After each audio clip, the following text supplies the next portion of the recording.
Otoño de 1916. Una mortal aeronave de combate alemana nueva, el Albatros. Uno de sus pilotos fue Manfred von Richthofen, el legendario Barón Rojo. Los aliados respondieron con la Sopwith Pod, ligera, rápida en ascenso, de bajo poder pero muy ágil.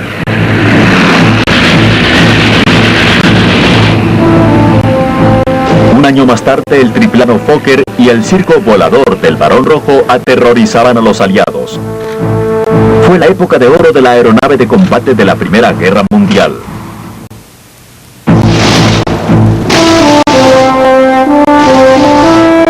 Los 4 años de trueno.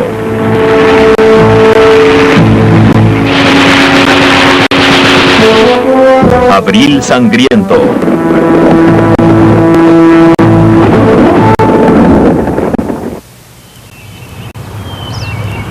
Los aviones en tierra son los Sopwith 1,5 Trotters británicos. Aterriza un FE-2. Es el otoño de 1916. Esta película muestra a mujeres de la WRAF, Real Fuerza Aérea de Mujeres, que construyen algunos 1,5 Trotters. La WRAF hizo una enorme contribución al esfuerzo de guerra británico. Las mujeres fueron muy efectivas en apresurar el lento ritmo de la producción de aeronaves británicas. Los Trotters comenzaron a llegar al frente occidental a finales de mayo de 1916, justo antes de la batalla de Somme. Eran aeronaves de reconocimiento de 2 plazas, las primeras en ser utilizadas por el Real Cuerpo Aéreo con una ametralladora sincronizada que disparaba a través del arco de la hélice.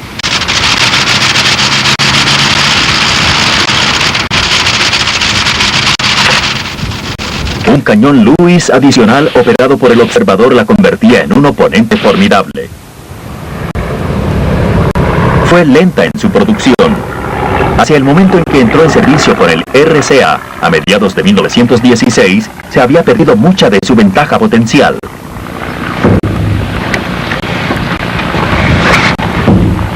Estaba armada más pesadamente que la mayoría de las aeronaves de 2 plazas. Aquí se adapta un anillo al cañón Lewis, un aditamento que permitía al observador apuntar el cañón en cualquier dirección.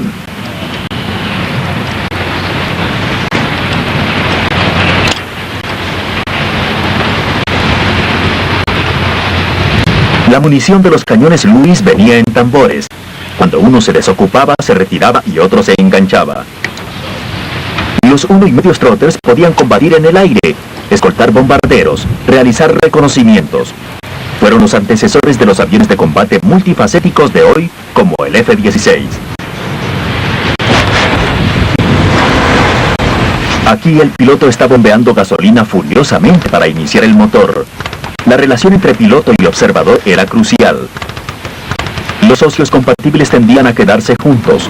Su lazo podía llegar a ser tan fuerte que los alemanes se referían a ello como el matrimonio del piloto.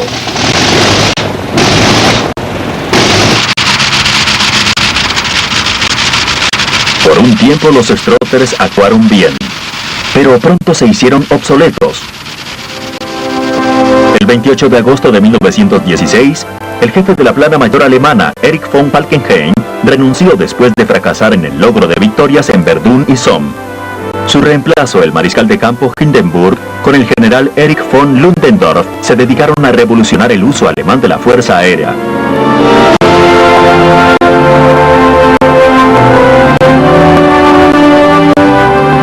Se establecieron escuadrones de persecución llamados Jastas. Se instruyó a los líderes de Jasta, como el gran Oswald Volka, a cambiar sus tácticas de defensa a ataque. Volka entrenó a nuevos pilotos con sus propias teorías de combate aéreo. Asegurar cada ventaja, disparar tan solo a corta distancia, combatir como un equipo, llevar siempre un ataque hasta el final.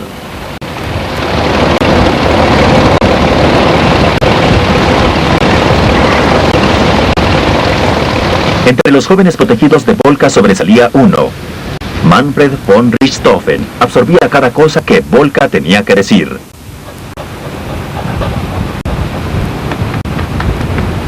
Aprendió rápido y alcanzó éxito inmediatamente.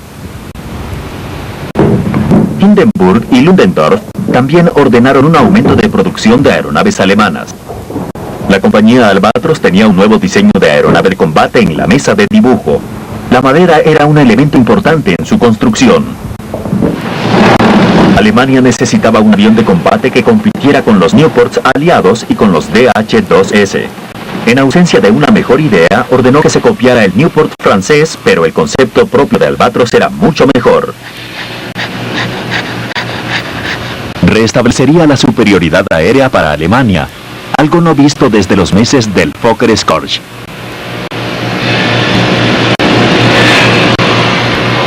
La característica única de las aeronaves de combate de Albatros era la construcción del fuselaje. La estructura utilizaba moldes y larguerillos convencionales, pero la piel era de láminas de madera terciada. En un momento cuando casi todas las aeronaves estaban cubiertas con telas estiradas, esto era muy extraño. La madera terciada, doblada en curvas alrededor de la estructura, le daba al fuselaje gran fuerza y rigidez.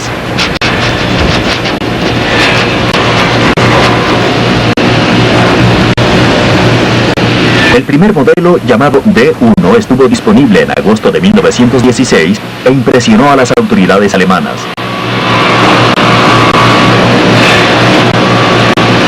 Llegó al frente a finales del verano. La retroalimentación a la fábrica fue buena. Oswald Volka derribó 11 aviones aliados en 16 días.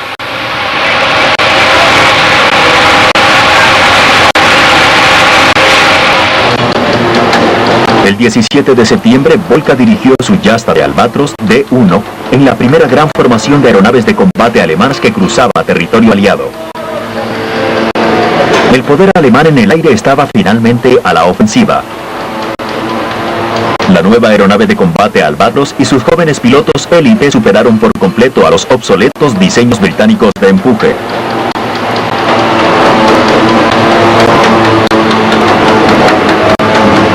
Había una crítica a los D-1. El piloto no tenía visión clara al frente ni en la parte superior.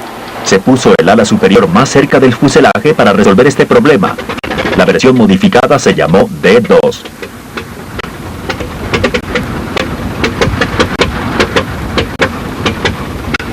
El Albatros tenía dos ametralladoras fijas frente al piloto, sincronizadas al fuego a través del arco de la hélice. Este patrón de dos ametralladoras a través del arco de la hélice establecería el nivel tanto para las aeronaves de combate alemanas como para las aliadas. Hacia finales de 1916, las naves de combate Albatros se producían a un promedio que le dio a Alemania superioridad numérica y técnica.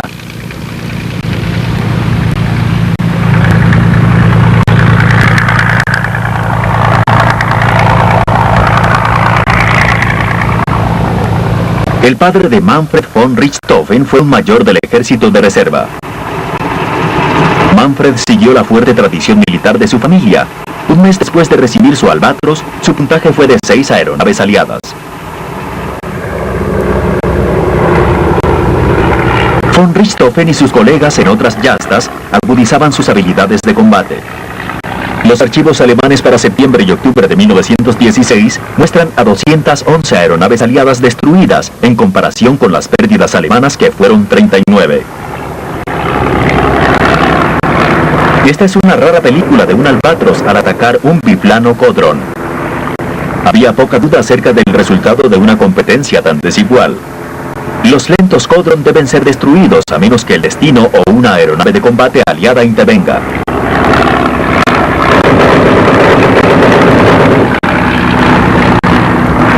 La moral alemana en el aire, lesionada gravemente por los reveses en Verdun y en Somme, se recuperó pronto.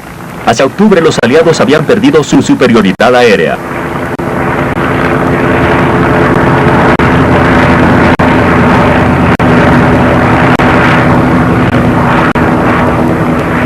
Una nueva generación de pilotos de combate alemanes dirigidos por von Richthofen aprovechó al máximo una licencia para ser agresivos.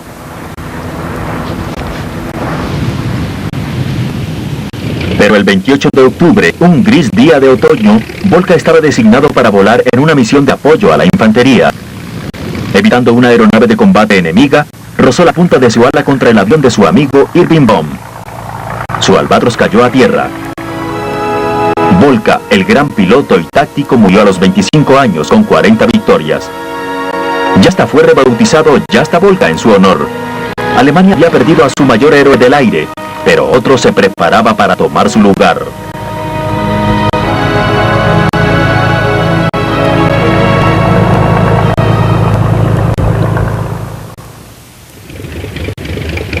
A principios de noviembre de 1916, von Richthofen tenía 8 victorias. En un patrullaje sobre el Lagny-Court en el norte de Francia fue atacado por un DH-2 británico. En el combate aéreo de la guerra, von Richthofen reclamó su nueva víctima.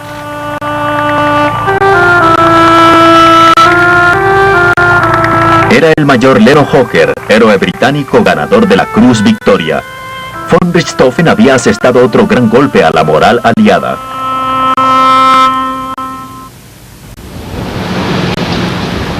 En enero de 1917, von Richthofen recibió el mando de su propio escuadrón, Yasta 11. Había sido creado hacía varios meses, pero asestó tan solo una victoria sin confirmar. Von Richthofen se dedicó a pasar su conocimiento y experiencia aprendidos de Volka. Entrenó a sus pilotos personalmente, analizando sus actuaciones y sugirió mejoras.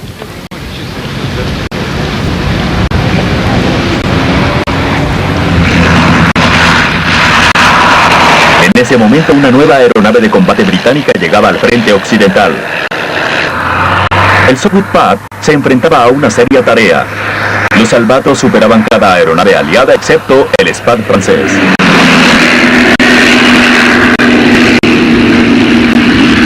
El motor de rotación del Pop-Leron desarrolló tan solo la mitad de los 160 caballos de fuerza del Albatros.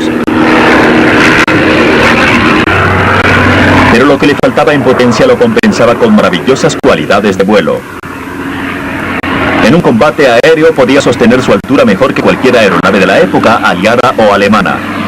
Tenía una sola ametralladora Vickers que disparaba a través del arco de la hélice. Pero su producción era lenta. Alemania pudo mantener su superioridad numérica.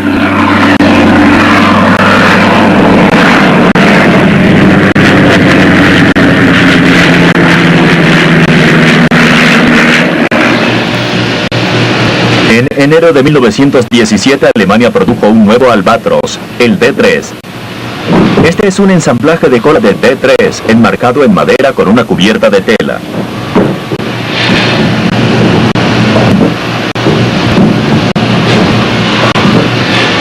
La aparición del D3 fue similar a los modelos anteriores. El fuselaje era casi idéntico. Se mantuvieron la fuerte cubierta de madera terciada y la esbelta forma. El motor era un modelo de alta compresión del Mercedes de 160 caballos de fuerza.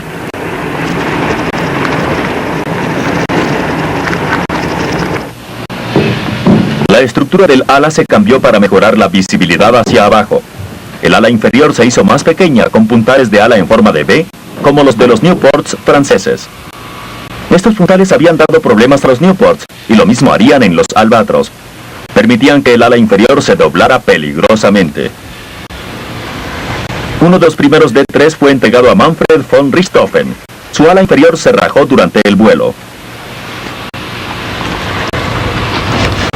Von Richthofen hizo que pintaran de rojo el fuselaje de su Albatros, identificándose ante sus amigos y retando a sus enemigos.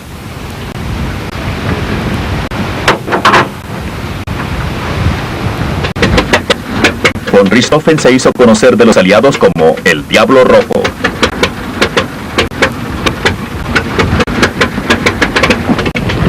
En marzo de 1917, Alemania se retiró a la fuertemente fortificada línea Siegfried.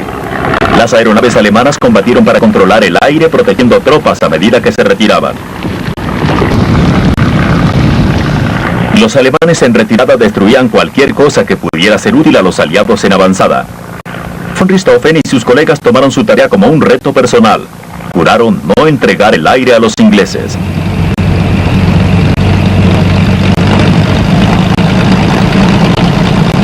Desde principios de abril, Yasta 11 tenía por base las cercanías de Douai.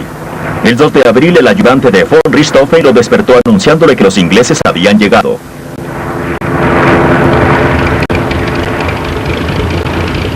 Von Richthofen despegó y reclamó su primera víctima del mes, que fue conocido por los pilotos británicos como Abril Sangriento.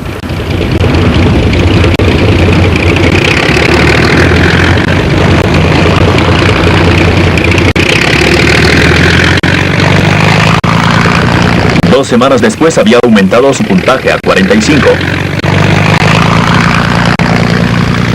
Hacia finales de abril, 150 aviones británicos habían sido destruidos.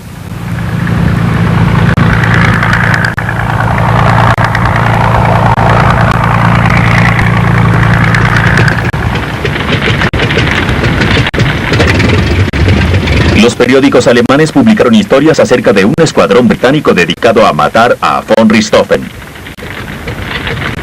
Para reducir la visibilidad de su líder, los pilotos pintaron sus propios albatros de rojo brillante, pero la máquina de Manfred era la única completamente roja. Todas las demás tenían por lo menos una pincelada de algún otro color.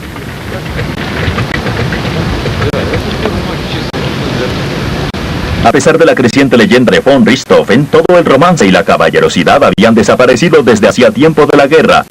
Como dijo un piloto británico, con frecuencia era solo el sangriento asesinato del cazador de cabezas. Muchas aeronaves británicas de dos plazas en servicio eran obsoletas, poco más que trampas mortales para las tripulaciones.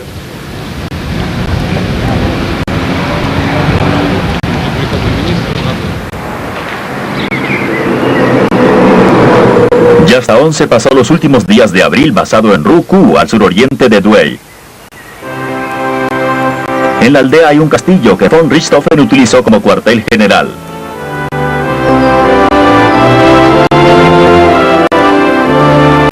Hacia finales de abril su puntaje había superado los 50. El 1 de mayo se retiró con permiso. Dejó a Jasta 11 en manos de su hermano Lothar, quien seguía los pasos de Manfred como mortal piloto de combate. El abril sangriento había terminado. Alemania había reforzado su superioridad en el aire.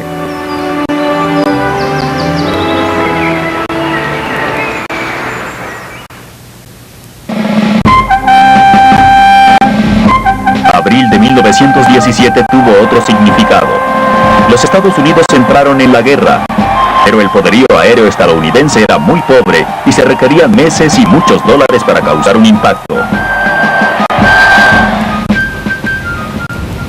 A pesar de las derrotas del abril sangriento, el espíritu del Real Cuerpo Aéreo Británico siguió fuerte.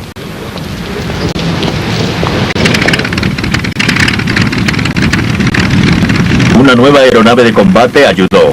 SS-5 de la Real Fábrica Aérea comenzaron a llegar al frente en la última semana del abril sangriento.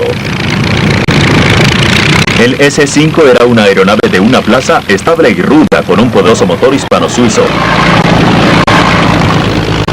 Tenía una ametralladora Vickers sincronizada que disparaba a través del arco de la hélice y un cañón Lewis fijo en el ala superior.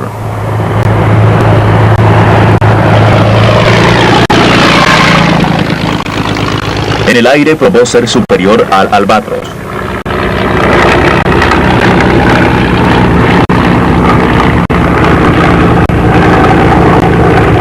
El motor estacionario del SS-5 y su marcado diedro le proporcionaban estabilidad. Su gran fuerza le permitía descender muy rápidamente sin romperse. Pero el as británico Albert Ball se convirtió a regañadientes al SS-5. Él prefería su viejo Newport 17.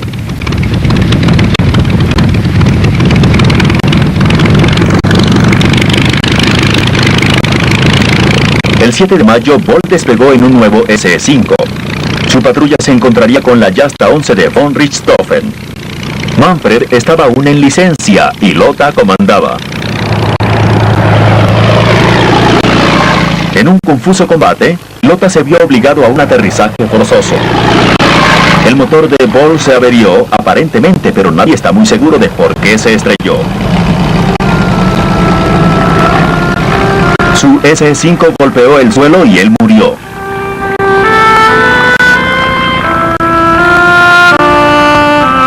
Lothar von Richthofen reclamó la victoria. La muerte de Ball fue un golpe duro para el Real Cuerpo Aéreo, pero otra nueva estrella estaba en ascenso. El canadiense Billy Bishop libró su primer combate aéreo en marzo de 1917. Su puntaje aumentó rápidamente. Tan solo 6 semanas más tarde fue ascendido a capitán. A principios de mayo había alcanzado 20 victorias volando un Newport. Su escuadrón fue reequipado con SS-5s. Bishop terminó la guerra con 72 victorias, pero recientemente se ha dudado de sus reclamos. Mientras tanto, una curiosa pequeña aeronave de combate británica hacía su aparición en la batalla. Era el triplano Sopwith. Sus 3 alas fueron diseñadas para reducir la envergadura de las alas convencionales, aumentar el área y que pudiera ascender y manejarse mejor que los biplanos. Volaba con el Real Servicio Aéreo Naval y ejecutó bien su trabajo. Pero su principal legado fue inspirar una famosa copia alemana, el Fokker DR-1.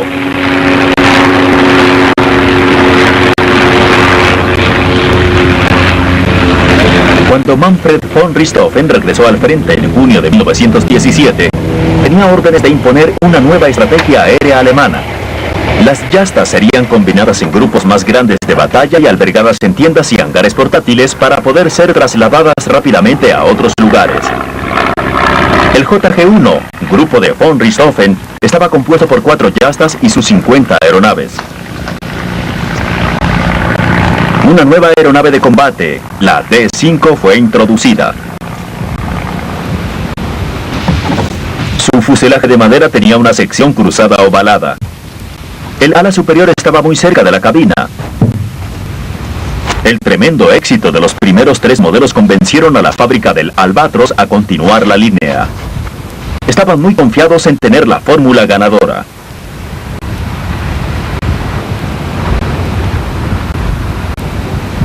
Las alas y la cola del D-5 eran idénticas al D-3. La disposición en B de los puntales se conservó a pesar de sus problemas bajo tensión. Hubo una serie de colisiones fatales en cuanto el D-5 entró en servicio. Las causas fueron fallas en las alas. Se agregaron abrazaderas extras de cables y pequeños puntales para mayor fuerza. Se advirtió a los pilotos que no descendieran muy verticalmente. Se ordenaron mayores refuerzos. Las aeronaves ya entregadas debían ser modificadas. Pero las inspecciones mostraron que este trabajo no se hizo. Las colisiones continuaron.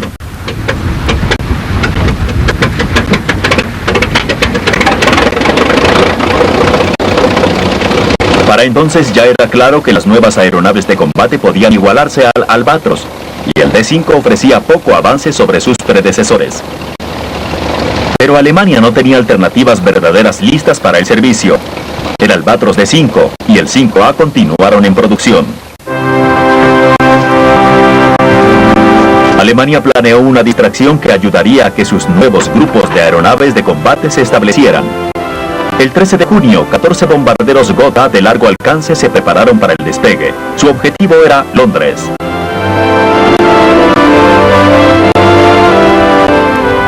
La incursión fue exitosa. Murieron 162 londinenses.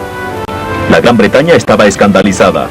El Real Cuerpo Aéreo comenzó a retirar escuadrones de combate de Francia para proteger la Gran Bretaña. Irónicamente, la eficiencia de los Gothas podía haber sido mejorada por un error que involucraba al gigante de largo alcance de la Gran Bretaña. El 2 de febrero de 1917, un nuevo bombardero, Handley Page, se salió de su curso y aterrizó accidentalmente detrás de las líneas alemanas.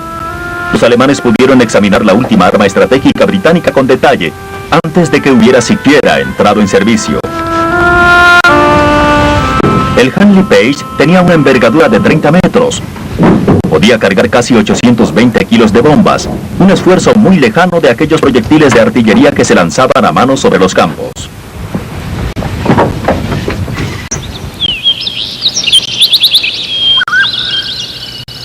La guerra en el aire llegaba a su tercer cumpleaños.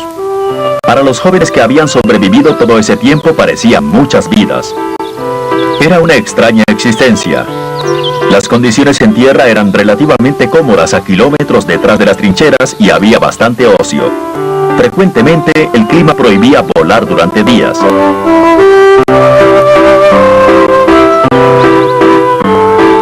El espíritu que se desarrolló en los servicios aéreos era de irreverencia casual e informal.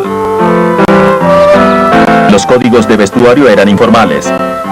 La clase social era un asunto de logro y experiencia más que una insignia de rango. Los recién llegados a esta hermandad elitista encontraron que la aceptación no era automática, tomaba tiempo y resultados. Los promedios de bajas eran altos. Había un constante flujo de recién llegados para reemplazar a aquellos que habían sido asesinados o trasladados. Los escuadrones desarrollaron identidades y estilos que permanecían constantes a pesar de los cambios de personal. Comparados con otros servicios, se toleraba un alto grado de individualismo. Algunos de los pilotos más extremistas y talentosos eran excéntricos y difíciles de simpatizar. A la vida del escuadrón, con su fachada de lucha y juego duro, nunca le faltó tensión, y la muerte siempre estaba presente. La mayoría de los pilotos soportaban esto llevando tan plenamente como podían cada momento de supervivencia.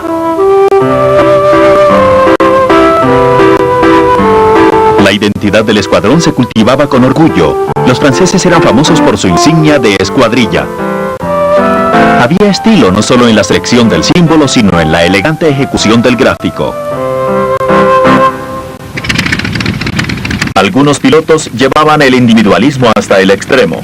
Al as francés Charles Nungesser, repetidamente lesionado, le ordenaron descansar. Accedió solo con la condición de que se le diera una comisión para volar siempre que se sintiera bien.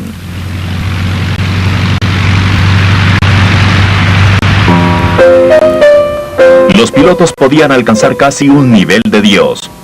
Cuando el amado as francés Georges Guinemer desapareció sin dejar rastro en septiembre de 1917, la población de Francia se negaba a creer que estuviera muerto de verdad.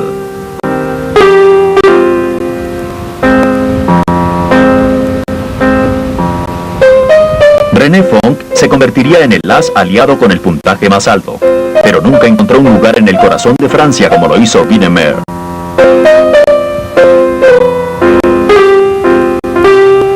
No había duda acerca de su habilidad como piloto. Él se aseguró de eso, se hizo conocer como un bravucón y un pesado. Y no se podía negar su puntería. Era famoso por su extrema economía en el uso de la munición. No asumió riesgos innecesarios y estudió las tácticas de sus oponentes cuidadosamente. A lo largo de 1917, su promedio de derribamiento se aceleró.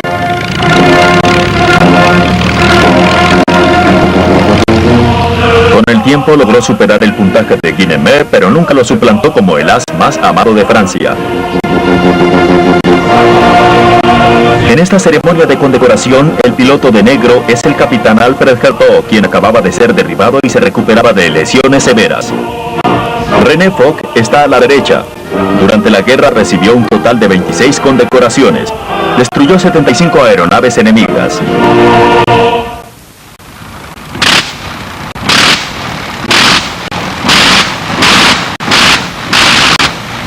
En agosto de 1917, una nueva aeronave de combate alemana apareció en el frente. Era el Fokker DR-1. DR representaba la palabra alemana Dreidecker, que significa triplano. Su diseño le debía mucho al triplano Sopwith. Tony Fokker nunca dudó en tomar las ideas de otras personas para aplicar su propio genio en reinventarlas.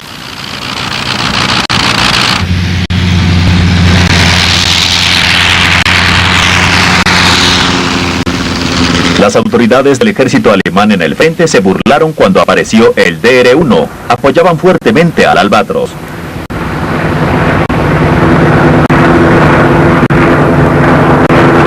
Pero en manos del as Werner Voss, el pequeño y ágil combatiente pronto hizo que cambiaran de parecer.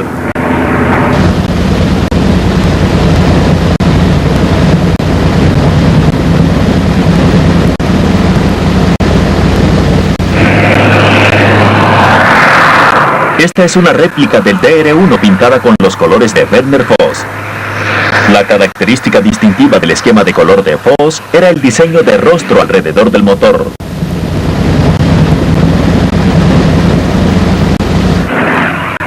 En 21 días, Post derribó 22 aeronaves británicas.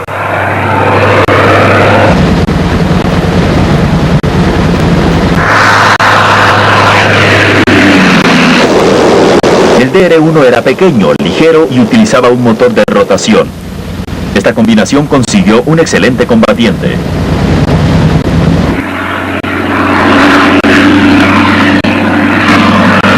Tony Fokker estaba muy feliz al aceptar que no era rápido.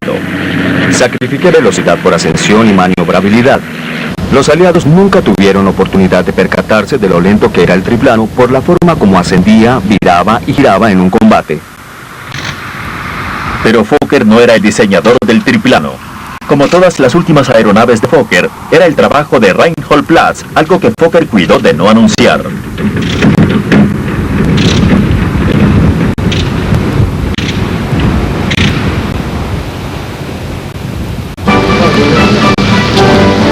Manfred von Richthofen fue derribado en julio, herido en la cabeza.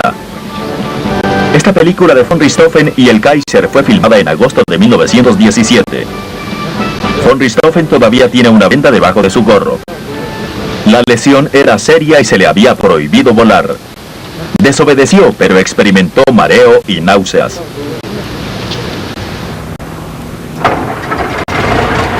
Recibió su DR-1 el 1 de septiembre. Ese día el puntaje de Richthofen llegó a 59. Su rival alemán más cercano era Werner Voss con 38. En su primera misión en el Fokker, von Richthofen tuvo su victoria más fácil y más extraña. Atacó a un solitario RE-8. Se acercó a 90 metros y la tripulación no reaccionó. El observador sencillamente se puso de pie dejando sus armas sin tocar. Von Richthofen disparó 20 balas y el RE-8 cayó. Von Richthofen estaba seguro de que su DR-1 había sido confundido con un triplano Sopwith británico. A diferencia del Albatros, el DR-1 tenía un motor de rotación. El motor de rotación más grande de Alemania era el Overossel, una copia del Larron francés. A medida que la guerra continuaba, Alemania encontró más difícil tener suministros adecuados de motores. Algunos DR-1 estaban adecuados con motores Larron retirados de las aeronaves aliadas que se estrellaron. El 3 de septiembre, von Richthofen se preparaba para otra patrulla en su DR-1. Esta vez, su oponente sería una verdadera nave de combate. El triplano Fokker se encontraría con un Sopwith Pod británico en un solo combate.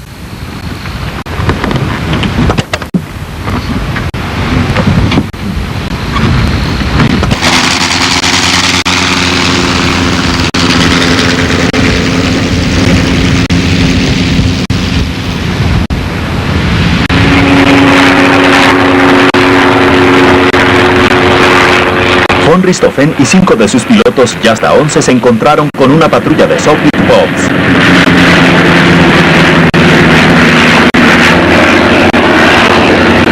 Hacia 1917 las patrullas a altitudes de más de 5.000 metros eran comunes. El frío extremo y la falta de oxígeno causaban hipotermia e hipoxia. Ambas podían resultar en confusión mental y pérdida del conocimiento. El ruido de los motores sin silenciadores era constante e intenso. Von Richthofen escogió un Pop volado por el teniente R.F. Byrd.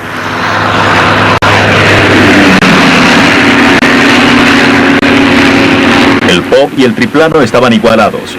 Ambos eran ligeros y muy maniobrables. Ambos tenían motores de rotación. Hacia 1917 cualquier novedad asociada con las aeronaves militares había desaparecido desde hacía tiempo. Era un trabajo difícil y agotador que exigía muchísimo física y mentalmente del piloto.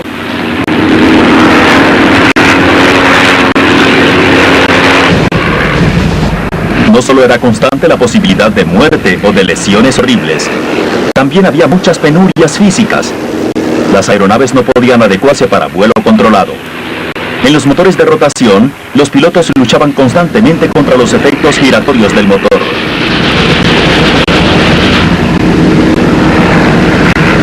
Después de 2 horas en el aire, se encontraban frecuentemente tan exhaustos que casi no podían descender de la cabina.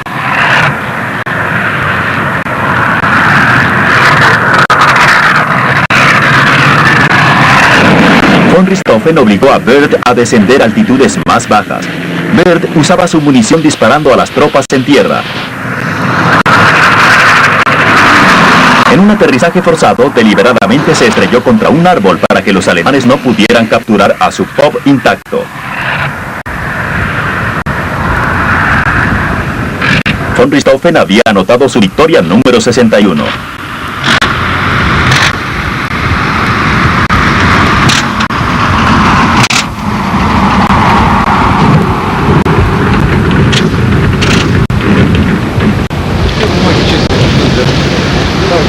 Esta película fue tomada después de esa batalla. Von Richthofen con el gorro y Tony Fokker con el casco de vuelo están arrodillados para examinar los orificios de bala de la capucha del motor del Pop.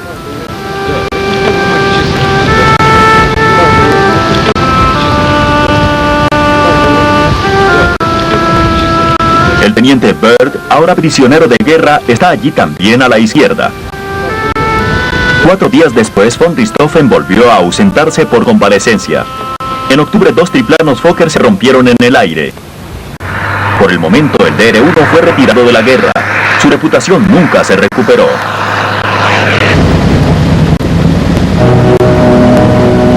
El 23 de septiembre, Werner Fox contaba con 48 victorias y una resaca monumental por la celebración en Berlín. Ese día, en uno de los combates épicos de la guerra, fue derribado por Rhys Davies del RCA en un SE-5A.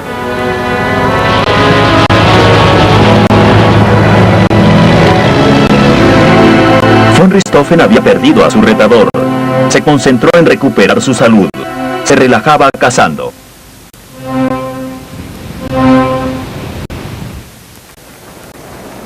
En el verano de 1917, una nueva aeronave británica de combate entró en servicio.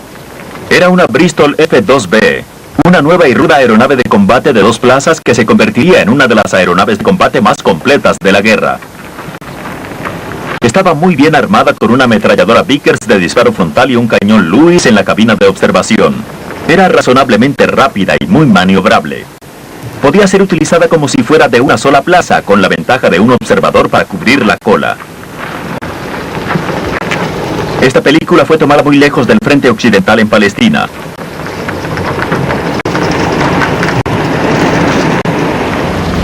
La aeronave sirvió en todos los frentes de batalla: Rusia, Austria, Italia, los Balcanes y el Medio Oriente.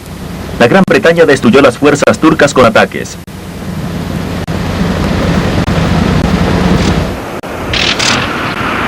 El reconocimiento y el bombardeo eran las funciones principales de las aeronaves lejos del frente occidental. Ellos combatían al enemigo y las condiciones físicas. El calor, el polvo, la arena y la enfermedad eran problemas constantes. Los campos aéreos eran pocos. El mantenimiento para aeronaves como estas Avro 504 era complicado. Las provisiones de combustible eran difíciles de mantener. Pero a través de toda la guerra, desde 1914 hasta el armisticio, las aeronaves continuaron operando y brindando servicios en las localizaciones más remotas y difíciles. Una de las aeronaves de combate más famosas de la Gran Guerra fue la Sopwith Camel, introducida en el verano de 1917. Esta deja una estela de humo de aceite de castor mientras despega. La Camel era fiera y temperamental, muy complicada de aprender a volar.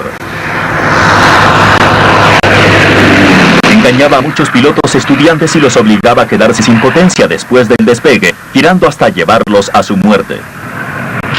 Pero en manos adecuadas era la más formidable de las aeronaves de combate. Destruyó casi 1.300 aeronaves enemigas, más derribamientos que cualquier otro tipo en la guerra.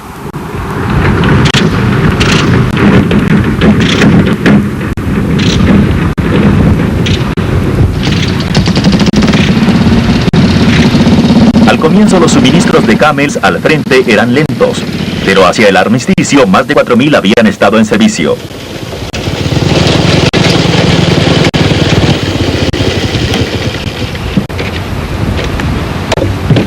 Utilizaban algunas variedades de motores de rotación.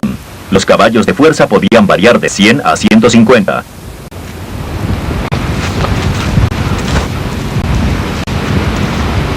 Los pilotos amaban u odiaban las Camels. Nadie que hubiera volado una podía darse el lujo de tomarla ligeramente. El fuselaje era una caja de madera sostenida por cables y cubierta por tela. Había paneles de madera terciada debajo de la cabina y de aluminio detrás de la capucha del motor.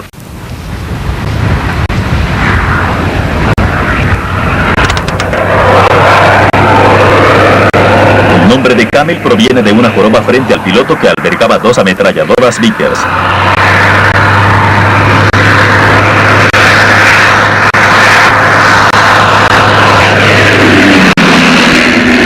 Un piloto que conociera la actitud de las Camels podía superar en maniobras a cualquier otra aeronave de la época. Debido al efecto de su motor de rotación, la nariz podía caerse en un giro a la derecha y hacer lo opuesto al ir a la izquierda. Un giro descoordinado podía llevar a una vuelta fatal. Pero estas excentricidades podían ser controladas para realizar movimientos repentinos y rápidos que podían ganar un combate aire-aire. A principios de 1918, la Sopwith Camel era la más temida de todas las aeronaves aliadas de una sola plaza.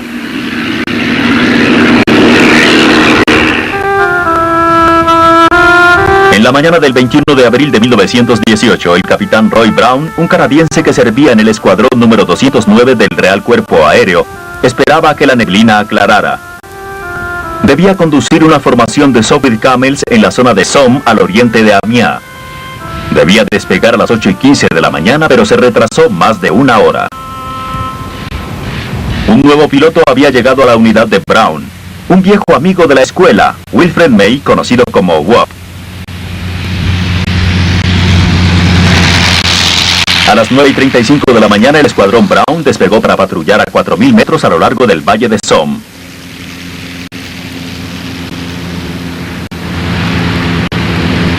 Unos cuantos kilómetros cruzando el frente, Manfred von Richthofen y un grupo selecto de sus pilotos y hasta 11 despegaron para la misma zona.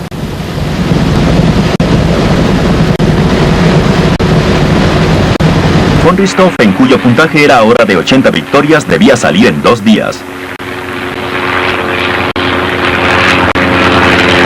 Las dos unidades se reunieron. Von Richthofen seleccionó como objetivo al amigo de Brown, Wop May.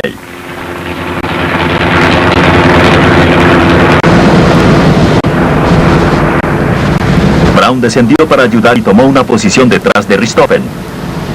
De acuerdo con Brown, parece que von Richthofen no lo vio. Una de las reglas cardinales del piloto de combate era revisar 6. 6 es 6 horas, el punto de un reloj imaginario cuya cara está directamente detrás de la cola. Von Richthofen no se había recuperado todavía completamente de sus heridas en la cabeza. Estoy bajo de espíritu después de cada batalla aérea. La guerra es muy seria, muy cruel. Brown disparó.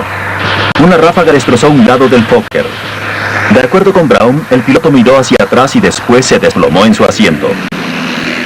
Pero en el mismo momento, tropas australianas en tierra disparaban al triplano rojo.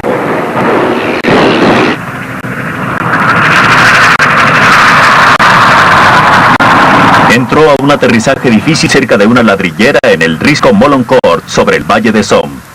El daño era menor, pero el piloto estaba muerto. Nadie está seguro de si Brown o fuego australiano desde tierra había matado a von Richthofen.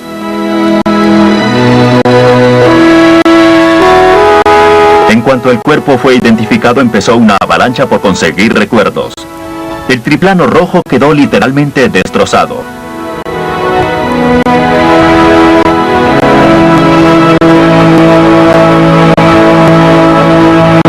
La tela fue arrancada y destruida la evidencia de los orificios de bala. El funeral de von Richthofen se realizó en un lugar cercano a la aldea de Bertonguer, al norte de Amiens. Los aliados lo sepultaron con todos los honores. Después de la amargura de la guerra, esa fue una marca extraordinaria de respeto.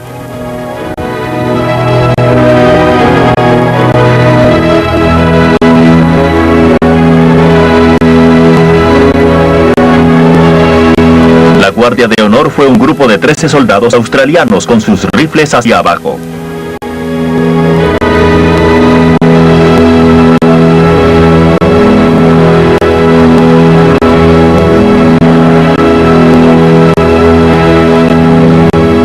Eran 11 días antes del cumpleaños 26 de von Richthofen.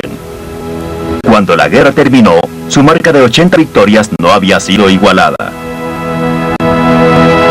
¡Fuego!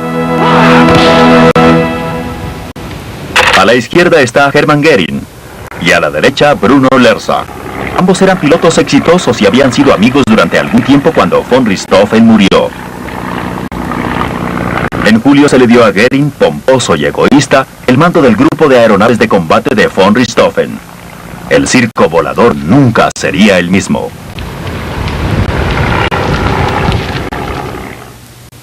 A young aviator lay dying at the start of a bright summer's day.